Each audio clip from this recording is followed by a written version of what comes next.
Hello दोस्तों, AB classes के online platform में आपका स्वागत है।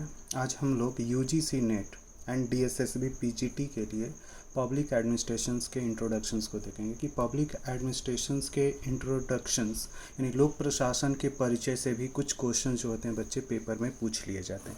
अब जनरली हमें ये ध्यान में रखना होता है कि जो लोक प्रशासन है यानी लोक प्रशासन एक अनुशासन के रूप में कहाँ से शुरू होता है।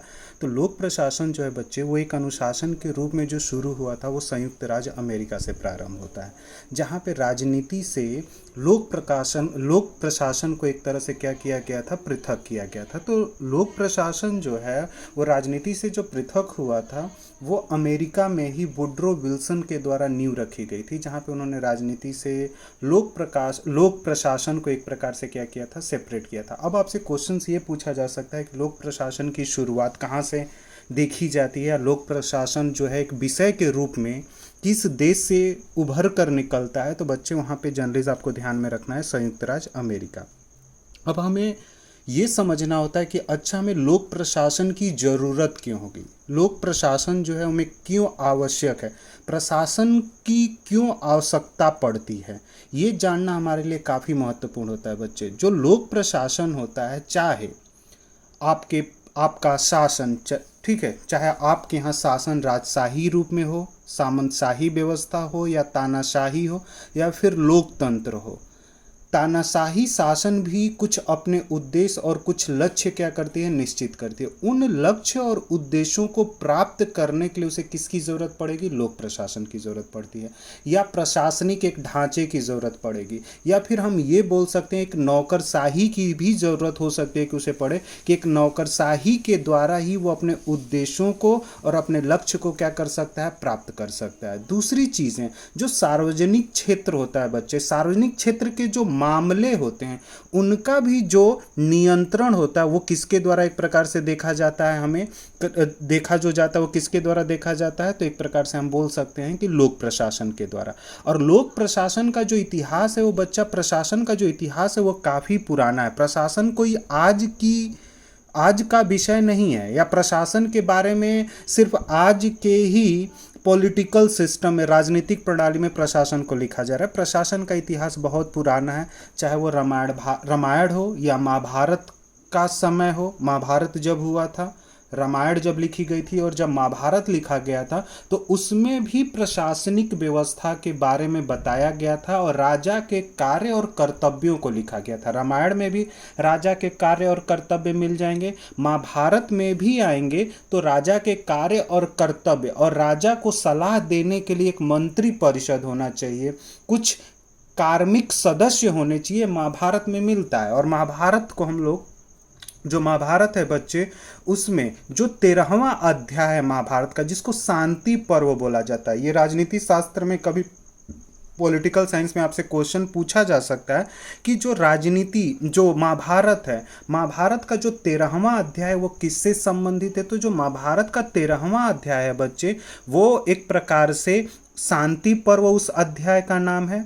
और शांति पर्व में बच्चे भीष्म पितामह के राजनीतिक विचार हैं, जो पॉलिटिकल आइडिया है बच्चे भीष्म पितामह का, वो कहाँ हमें देखने को मिलता है, महाभारत में मिलता है। कौटिल्य के द्वारा जो अर्थशास्त्र है बच्चे, वो प्रशासन से संबंधित एक लिखी हुई बुक है कि एक राजा को शासन करते समय किस प्रकार के मूल्य, किस प्रकार के कर्तव्य और किस प्रकार के नीतियों का पालन करना चाहिए, ये अर्थशास्त्र में लिखा है। और अर्थ जो है बच्चे, वो अर्थ जो है वो किसको प्रदर्शित कर रही है कौटिल्य के अर्थशास्त्र में, भूमि को। और भूमि किसको हम भूमि मानेंगे, जो लोगों से बसी हुई जो क्षेत्र होता है, जहाँ पे लोग रहते हैं, उसको एक प्रकार से भूमि बोला जाता है। और कौटिल्य का पूरा विचार जो है बच्चे वो भूमि को लेकर है, अर्थ को लेकर।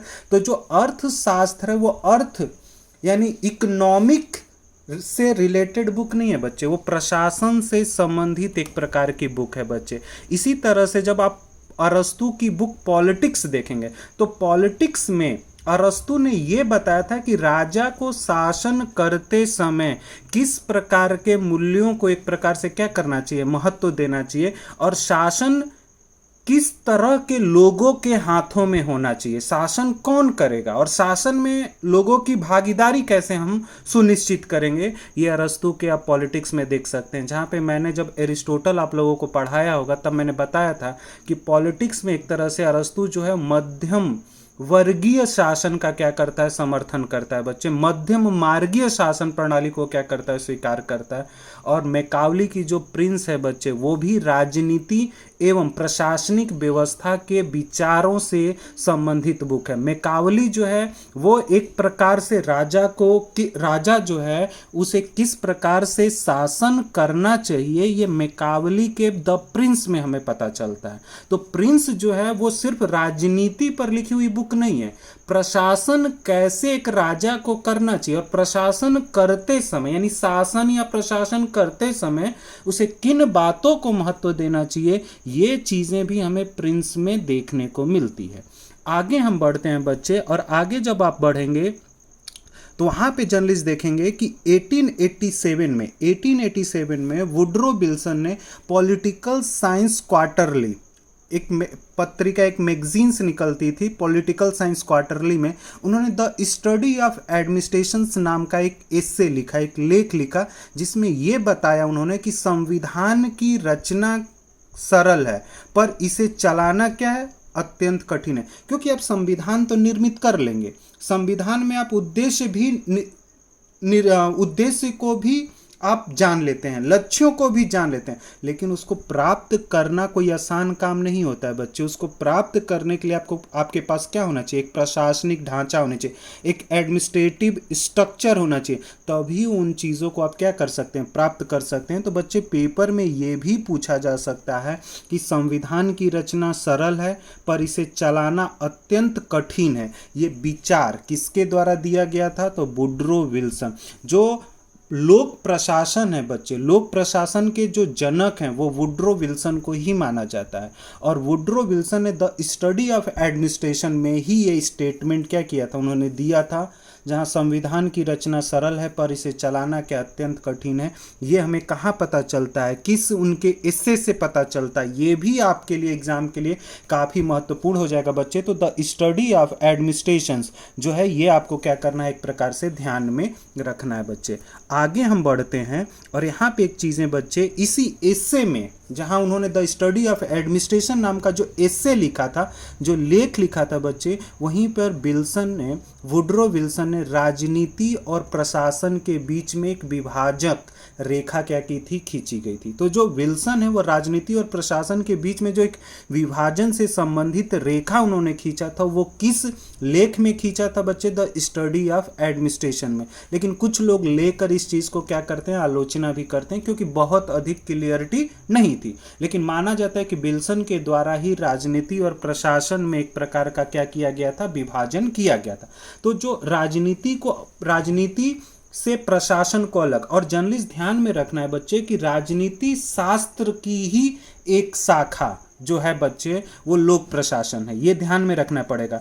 यानी जो पब्लिक एडमिनिस्ट्रेशन है बच्चे, जो पब्लिक एडमिनिस्ट्रेशन है वो पॉलिटिकल साइंस से ही निकला हुआ एक डिसिप्लिन है, ये आपको ध्यान में रखना पड़ेगा बच्चे। आगे हम बढ़ते हैं तो यहाँ पे देखेंगे जर्नलिस्ट वुड्रो विल्सन ने राजनीति और प्रशासन के बीच में विभाजन तो किया, लेकिन इस चीज़ को आगे और कौन से विचारक इस चीज़ को आगे लेकर जाते हैं, तो इस विकास में फ्रैंक गुडनाउ का नाम आता है बच्चे, जो अमेरिकन ही विचारक हैं। और इनकी भी एक बुक है पॉलिटिक्स एंड एडमिनिस्ट्रेशन, जो 1900 में लिखी गई थी। और दूसरे एक और विचारक आते हैं बच्चे, L D. White, introductions to the study of public administration 1926। तो जर्नलिस्ट आप इस चीज़ को बच्चे ध्यान में भी रखना होता है कि जो 1887 से शुरू होता है, तो लोक प्रशासन के हम लोग क्या करेंगे, फेज को भी देखेंगे, लोक प्रशासन के विकास को, लोक प्रशासन के विकास के चरणों को भी हम क्या करते हैं, परीक्षा के लिए महत्वपूर्ण होता है और उसे हमें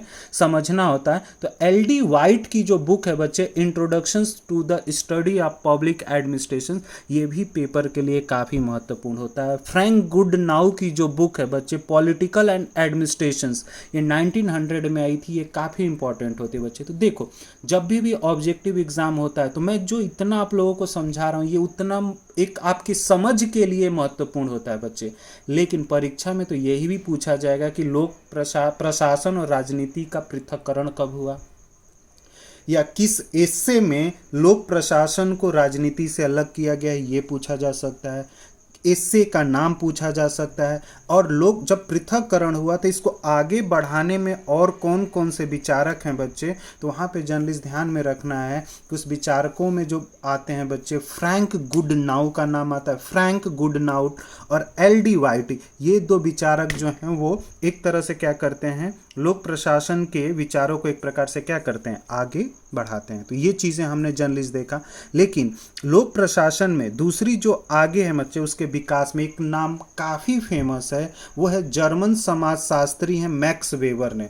मैक्स वेबर जो है बच्चे, वो लोक प्रशासन का एक प्रकार से सैद्धांतिक आधार, यानी लोक प्रशासन का जो सैद्धांतिक आधार प्रदान किया गया था, वो किसके द्वारा प्रदान किया गया बच्चे, लोक प्रशासन का जो सैद्धांतिक आधार प्रदान किया गया था वो मैक्स वेबर के द्वारा प्रदान किया गया है। और वहाँ पे वो एक आदर्श नौकरशाही की अवधारणा निकाल कर लेकर आते हैं बच्चे। आदर्श नौकरशाही यानी कुछ नौकरशाही के उन्होंने सिद्धांत बनाए, और वो सिद्धांत जिन बहुत सारे देशों ने मैक्स वेबर के नौकरशाही सिद्धांत को क्या करते हैं, बहुत सारे देश एक प्रकार से अपनाते भी हैं, और बहुत सारे देश उसमें थोड़ा सा संशोधन करके उसको एक प्रकार से क्या करते हैं, अपनाते हैं। तो संगठन के आदर्श प्रकार का जो मॉडल प्रस्तुत करते हैं बच्चे, वो कौन किया था, तो एक प्रकार से हम देख सकते हैं कि संगठन के जो आदर्श प्रकार का मॉडल है वो कहीं न कहीं एक प्रकार से किसके द्वारा सैद्धांतिक आधार तैयार किया गया था, मैक्स वेबर ने। आज भी जर्नलिस्ट ध्यान में रखोगे बच्चे, जहाँ आदर्श नौकरशाही, जो आदर्श नौकरशाही है बच्चे, उस आदर्श नौकरशाही को मैक्स वेबर जो है वो समाज में सत्ता के केंद्र के रूप में देखते हैं। आदर्श नौकरशाही में क्या होता है, पद सोपान होता है बच्चे। जो आदर्श नौकरशाही होती है, जहाँ नौकरशाही होगा, जहाँ संगठन होगा, वहाँ पदों का विभाजन होता है और एक पद सोपान दिखेगा। दूसरी चीज़ें कार्य जो विभाजित होते हैं और कार्य जो दिए जाते हैं बच्चे, वो विशेषज्ञता के आधार पर, स्पेशलाइजेशन के बेसिस पर दिए जाते हैं। और पद सोपान, विशेषज्ञता, विवेक सम्पन्नता, मतलब बौद्धिक रूप से जो लोग बहुत योग्य होते हैं उन्हें आदर्श नौकरशाही का एक भाग माना जाता है। अव्यक्तिक, बहुत यहाँ पे इंडिविजुअलिज्म्स नहीं, मानवीय तो होते हैं लेकिन व्यक्ति संबंध जो होता है उसे कम महत्व दिया जाता है। इस प्रकार के सिद्धांत जो हैं वो तैयार किए जाते हैं। और जो आदर्श नौकरशाही में बच्चे, वो सत्ता के वैधानिकता को बहुत अधिक महत्व देते हैं। सत्ता, आगे हम आएंगे तो वो सत्ता का एक प्रकार से बताते हैं कि सत्ता जो है वो समाज में 2-3 प्रकार से क्या होती है, प्राप्त होती है। सत्ता जो है वो 3 प्रकार से, वेबर ने बोला कि सत्ता जो है वो समाज में 3 प्रकार से प्राप्त की जा सकती हैं। तो वो आपको आगे देखने को मिलेगा बच्चे। दूसरी चीज, हाँ आगे ही मैंने बोला था कि सत्ता, यानी इस आधार पे वेबर ने 3 प्रकार की सत्ता की बात की है, जिसमें से पहला आता है परंपरागत, यानी राजा, कोई किसी राज्य का राजा है तो उस राज्य का जो राजा है उसका पुत्र ही परंपरागत रूप से क्या बनेगा, राजा बनेगा। कुछ चमत्कारी लोग होते हैं, मतलब वो इतने बुद्धिमान होते हैं, इतने संवेदनशील होते हैं और इतना लोगों के प्रति उनकी सहानुभूति होती है कि उस तरह के व्यक्ति को समाज में एक प्रकार का सत्ता प्राप्त होता है। सत्ता का मतलब ये होता है बच्चे कि एक ऐसी सत्ता जिसके पास आदेश देने का अधिकार है और जिसके आदेशों को मानने के लिए आप एक प्रकार से क्या हो जाते हैं, बाध्य हो जाते हैं। तो उस व्यक्ति को हम लोग सत्ताशाली बोल सकते हैं, उस व्यक्ति को अथॉरिटी मैन बोल सकते हैं, आप अथॉरिटी मैन भी बोल सकते हैं उसको। और तीसरी प्रकार से जो सत्ता प्राप्त होती है वो वैधानिक विवेकशील सत्ता है, यानी एक संविधान के द्वारा सत्ता का क्या किया गया, वितरण किया गया है। जैसे राष्ट्रपति है, ठीक है, आप ब्यूरोक्रेट्स बन जाते हैं तो कहीं ना कहीं वैधानिक तरीके से आपको कोई सत्ता क्या की जा रही है, दी जा रही है। चमत्कारी सत्ता में जैसे हिटलर था, मुसोलिन था, इनके पास चमत्कारी सत्ता थी, इनमें कुछ था नहीं। और बेवर ने जो नौकरशाही का मॉडल दिया है बच्चे, उसको हम लोग एक प्रकार से आदर्श मॉडल बोलते हैं। तो आपसे पूछा जाएगा पेपर में कि आदर्श नौकरशाही का मॉडल जो है वो किसके द्वारा प्रतिपादित किया गया है, तो वहाँ पे जर्नलिस्ट बताना है बच्चे, मैक्स वेबर ने ही आदर्श नौकरशाही का मॉडल दिया था। तो आज की क्लास में हम इतना ही रखते हैं। अगली क्लास जो हम शुरू करेंगे वो विकास प्रशासन से करेंगे। यानी जो आदर्श नौकरशाही व्यवस्था थी बच्चे, ये तो विकसित देशों के लिए बहुत बेहतर मॉडल था, लेकिन विकासशील देशों में ये इस मॉडल से अगर कार्य किया जाए तो समाज के जो उद्देश्य थे, समाज के जो लक्ष्य थे और जो सामाजिक समस्याएं थी, उनको हल करने में क्या हो रही थी, दिक्कत हो रही थी। इसीलिए विकास प्रशासन जैसे मॉडल का क्या होता है, उत्पत्ति होता है। तो अगली क्लास जब हम शुरू करेंगे बच्चे, वहाँ पे विकास प्रशासन मॉडल को क्या करेंगे, देखेंगे और समझेंगे। तो आज की क्लास में बस इतना ही। Thank you.